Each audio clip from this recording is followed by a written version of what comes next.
जब भी कोई देश आर्थिक संकट में फंसता है, एक नाम हमेशा सुर्खियों में आता है, IMF, इंटरनेशनल मॉनेटरी फंड। लेकिन IMF असल में है क्या? इसे कौन कंट्रोल करता है?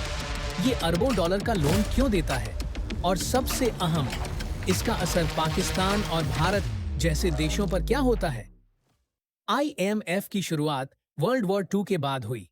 27 दिसंबर 1945 को इसे बनाया गया ताकि दुनिया को दोबारा ग्रेट डिप्रेशन जैसी आर्थिक तबाही का सामना न करना पड़े।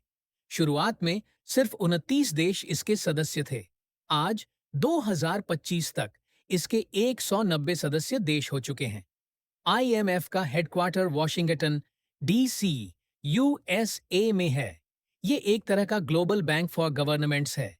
जब कोई देश फाइनेंशियल ट्रबल में फंसता है तो IMF लोन देता है, लेकिन शर्तों के साथ। सभी देशों की ताकत बराबर नहीं होती।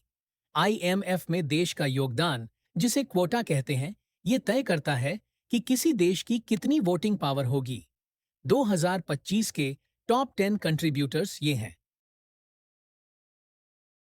यूनाइटेड स्टेट्स 17.42%, जापान 6.47%, चीन 6.4%, Germany 5.59%, France 4.23%, United kingdom 4.23%, Italy 3.16%, India 2.75%, Russia 2.71%, Brazil 2.32%। ध्यान देने वाली बात है कि सिर्फ US अकेले के पास 17% से ज्यादा वोटिंग पावर है, यानी IMF के फैसलों पर इसका सबसे बड़ा असर रहता है। लेकिन जहां कुछ देश IMF को पैसा देते हैं, वहीं कई देश उस पर भारी कर्जदार भी हैं। IMF के टॉप 10 बोरोवर हैं।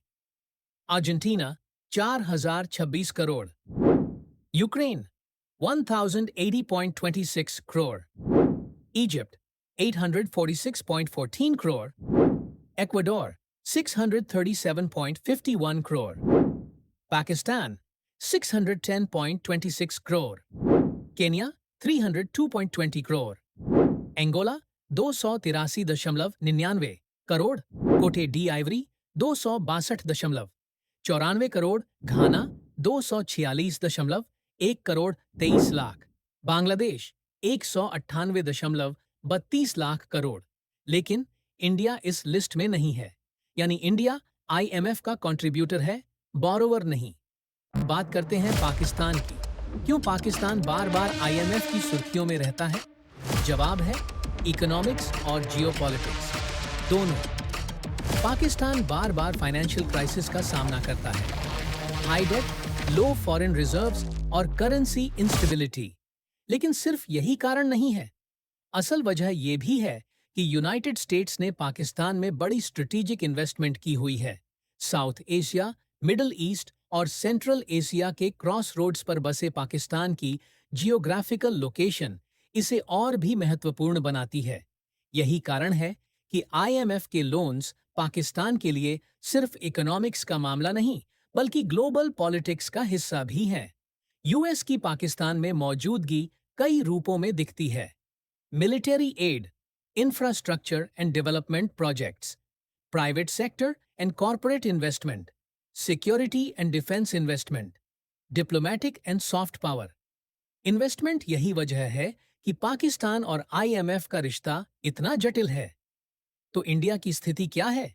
पाकिस्तान से उलट इंडिया IMF का डेप्टर नहीं है, बल्कि इंडिया अपने हिस्से से ज्यादा योगदान करता है और आज एक इमर्जिंग फाइनेंशियल पावर के रूप में खड़ा है।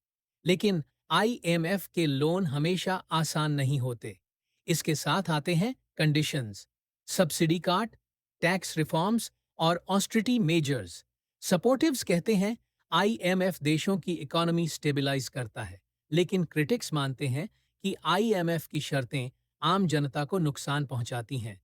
यही वजह है कि IMF दुनिया का सबसे ताकतवर और साथ ही सबसे कंट्रोवर्शियल इंस्टीट्यूशन भी माना जाता है। 2025 में 190 सदस्यों के साथ IMF अब भी दुनिया का फाइनेंशियल फायर फाइटर बना हुआ है, लेकिन जब पॉलिटिक्स, पावर और इन्वेस्टमेंट आपस में टकराते हैं, तो सवाल उठता है, क्या आईएमएफ सच में आग बुझाता है या कभी-कभी नई आग लगाता है? बहस जारी है।